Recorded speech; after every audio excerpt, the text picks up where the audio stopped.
Welcome back. Welcome back to the Way to Men show. Welcome back to the Way to Men show. First, I'd like to say welcome back. Go check out fakerockin.org. Go find the merch. Fake Rockin'. Go cop that. Today's episode, we're going to talk about when the world tries to name you.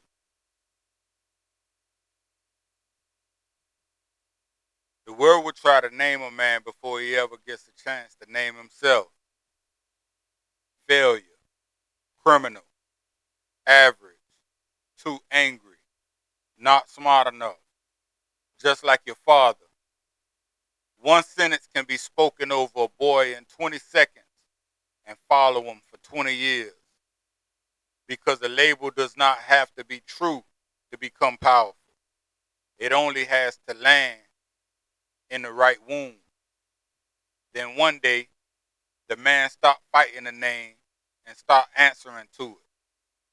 Let me say that again.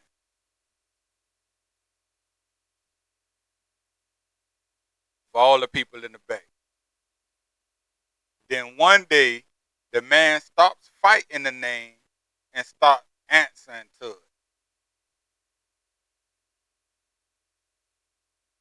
So the question is not whether people will misjudge you.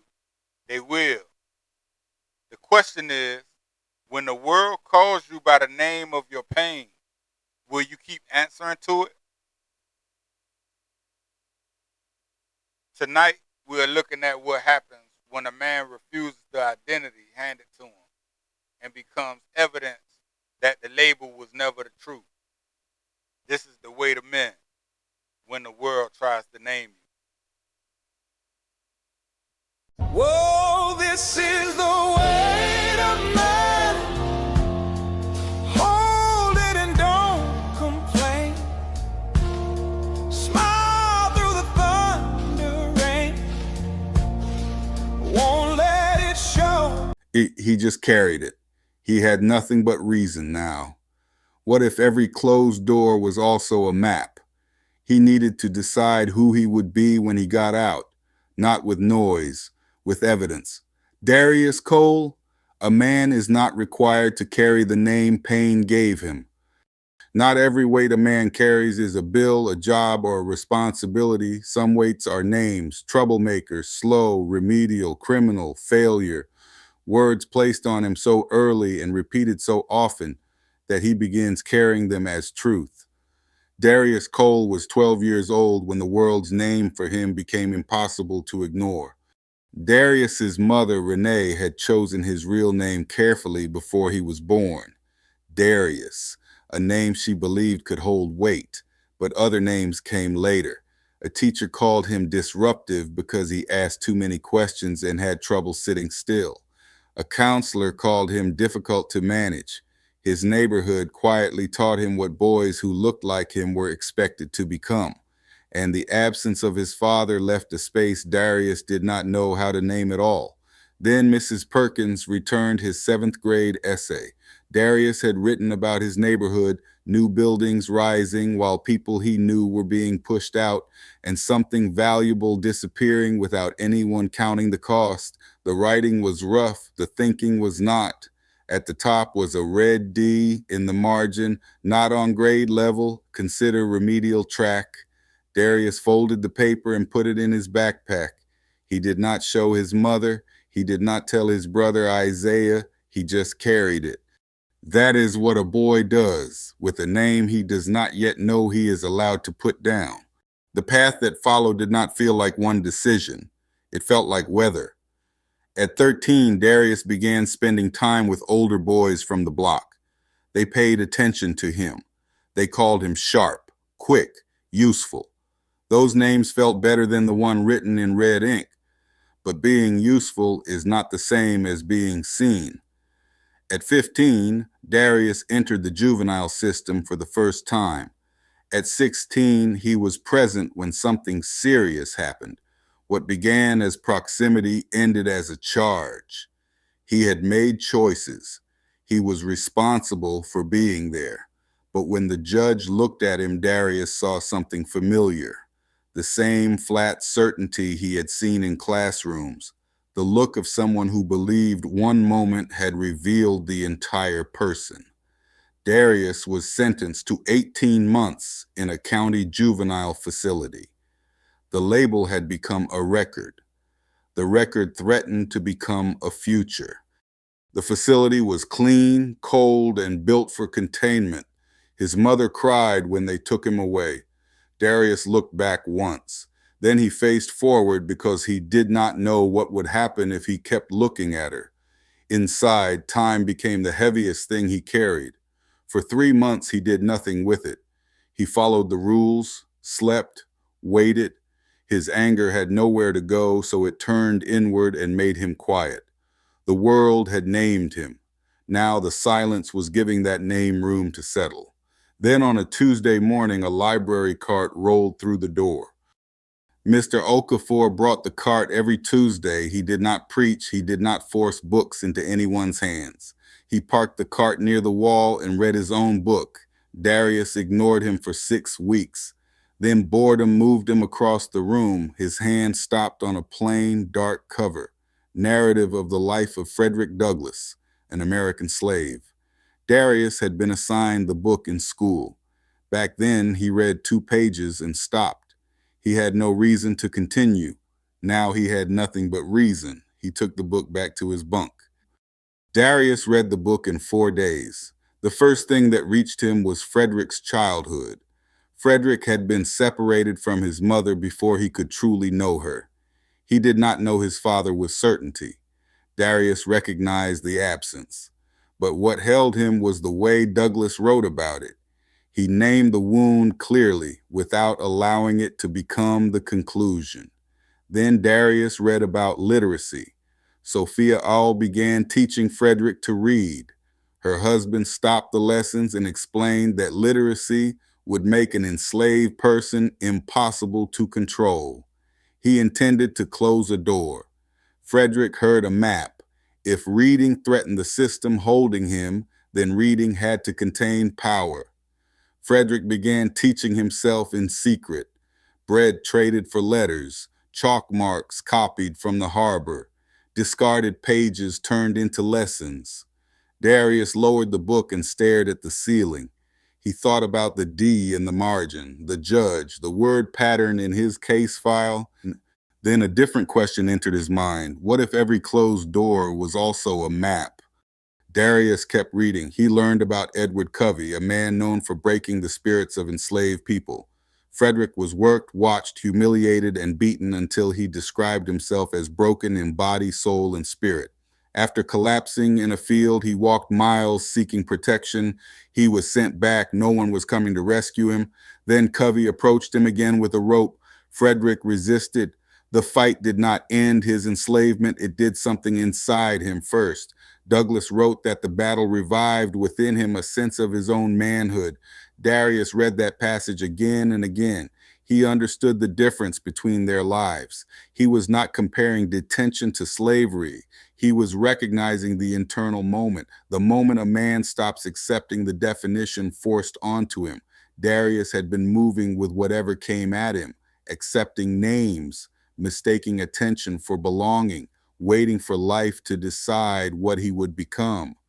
That night, lying beneath the institutional lights with the book resting on his chest, he made his first deliberate decision. He needed to decide who he would be when he got out. Darius spent the final 9 months differently. He enrolled in the GED program, not because anyone forced him, because trying had finally become more important than protecting himself from failure. He studied with the focus of someone who understood that the work was not optional. He passed. He kept the score to himself. Then Mr. Okafor began leaving a composition notebook on the cart. Darius watched it for 2 weeks before taking it. He wrote about his neighborhood, his mother, his father's absence, the essay with the D, the book that had changed the way he understood every closed door. At first, the writing was bad, then it became clearer. Then he began writing things that surprised him when he read them back. Frederick Douglass had been denied a voice and later built a newspaper. Darius realized that he wanted to write too. He had known it once, at 12 years old, before a red letter convinced him to fold the thought away. Inside the facility, he unfolded it. Darius left at 17. Isaiah picked him up. They drove through the same streets that had known him before the record. Outside their mother's apartment, Isaiah kept the engine running. People are going to say things, he said. I know. You can't let what they say decide what you do next. Darius nodded. This time he understood the architecture beneath the words. That night, Renee cooked for him. Darius watched the exhaustion in her face and thought about the letter he had never sent. He did not tell her everything. He told her enough. She placed her hand over his. For the first time, coming home did not feel like returning to the old version of himself. It felt like meeting the next test. 2 weeks later, Darius stood at a community college registration desk. The employee looked at his GED paperwork. Students without a traditional transcript often begin in developmental courses. The old weight returned immediately, not on grade level, remedial, behind. The younger Darius would have heard a final judgment. This Darius heard information. Okay, he said, when can I take the placement test? He placed into college level English and one level below in math. He enrolled that afternoon. On the bus ride home, Darius understood that the world had tried to name him again. This time, he did not argue with the name. He did not run from it. He began building evidence against it. Darius was not the best student in his program. He did not pretend to be. Other students had years of preparation he did not have. Darius had gaps, a record, lost time. He stopped trying to erase those facts overnight. He focused on what he could control, the hours, the attention, the next assignment, the next draft. In his second semester, he submitted an article to the campus paper. Dr. Reyes circled 6 structural problems and handed it back. Darius corrected them. She found 3 more. He corrected those too. When the article finally ran, Dr. Reyes called him into her office. You have real instincts, she said. The ideas are strong. You need the discipline to match them. Darius thought of bread traded for letters, harbor marks copied in secret, a man building language where language had been forbidden. I'm working on it, he said, and he did. In his junior year, Darius wrote about the juvenile justice system, not to excuse his choices, to examine what happened after accountability became containment. He wrote about too much time and too little hope, about the difference between punishing a young man and helping him build the person who would return home, about Mr. Okafor and the library cart. Darius wrote the article 7 times. On the 8th draft, it stopped sounding like someone trying to impress a reader. It sounded like Darius thinking clearly. A national publication accepted it. The morning it ran, Darius opened the page and saw his name above the words. Darius Cole, the name his mother had chosen. Not the name in the school margin, not the name in the court file, not the name older boys gave him when he was hungry to belong. His name. The editor emailed him that afternoon. This is the best thing we've published this month. What else are you working on? Darius sat with the message for a long time. Then he answered, a lot. Let me send you some ideas. Frederick Douglass was born Frederick Bailey around 1818. The system that enslaved him denied him an exact birth date, literacy, freedom, and ownership of his own life. He taught himself to read, escaped slavery, chose the name Frederick Douglass, wrote books, founded a newspaper, and used the words he had once been forbidden to possess to challenge a nation. Darius Cole is not Frederick Douglass. His struggle was different. His consequences were different. His impact may never enter a history book. Most men's stories do not.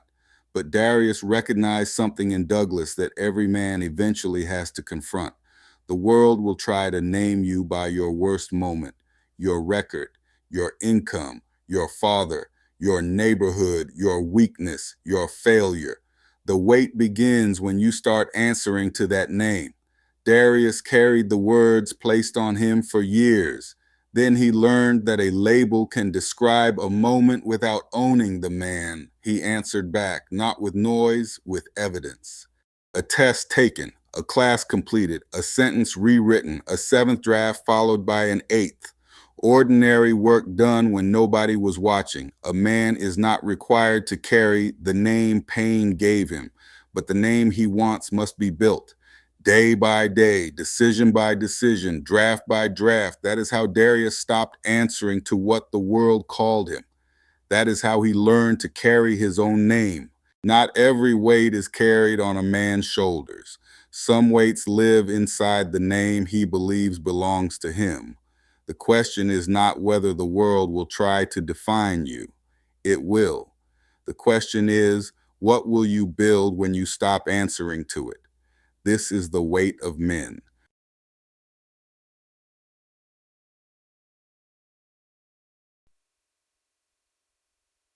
A name can become a prison when a man accepts it without questioning who gave it to him.